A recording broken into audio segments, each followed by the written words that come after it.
మా స్టాండ్ లో ఆటోలు చూడండి ఎన్ని నిలబడిపోయాయో. ఎందుకంటే గోల్చెరు ఘాట్ రోడ్డు పైన ఆయిల్ ట్యాంకర్ బోల్టా పడి రోడ్డు బ్లాక్ చేశారంట. బస్సులు రాలేదు. ఈ రోజు నాకు తెలిసి ఒక 50% మాత్రమే బాగా తోలింటారు. ఒక మిగతా 50% వాళ్ళు అంతే. ఇంకా hello my dear warriors, 1,90 days series day 42 8:30 start అయ్యి టౌన్ లోకి వచ్చి ఒక దోశ తినేసి 2 బాడిగలు మాత్రమే తోలిన. 8:30 నుంచి 9:30 వరకు స్టాండ్ లోకి వచ్చి చూస్తే ఇక్కడ బాడిగలు లేక వాళ్ళే అల్లాడిపోతున్నారని చెప్పి నాకు బాడిగలు పడక ఒక మాడికాయ తినేసి 9:30 నుంచి 12:30 వరకు ఒక్క టికెట్ ఎక్కడికి పోవాలన్న అడ్రస్ కూడా చెప్పలేదు. ఇంటికి పోయి అన్నం తినేసి ఈవినింగ్ 6 కి అయితే వచ్చిన.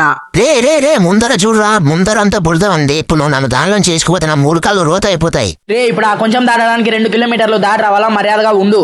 మర్యాద తిప్పుకోనా లేకుండా నేనేం చేస్తానో చూడు. అరే తిప్పుకొనే పోతలే, దండం రద్దుతా. 6 నుంచి 7 వరకు 2 బాడిగలు తోలి బాడిగలు పడక ఇంట్రెస్ట్ లేకుండా ఉంటే ఈ లోపు తెలిసిన అన్న వాళ్ళు కాల్ చేసి రమ్మంటే ఆ అన్న వాళ్ళతో టైం స్పెండ్ చేస్తే హ్యాపీగా ఉంటుందని ఫీల్ అయిపోయి ముందట లేపి 150 పోయి 8:30 వరకు టైం స్పెండ్ చేసి ఇంటికి అయితే బయలుదేరిన. ఈ రోజు అయితే మొత్తం 270 రూపాయలు తోలిన. డీజిల్ పట్టి లేదు. మళ్ళీ రేపటి వీడియోతో కలుద్దాం.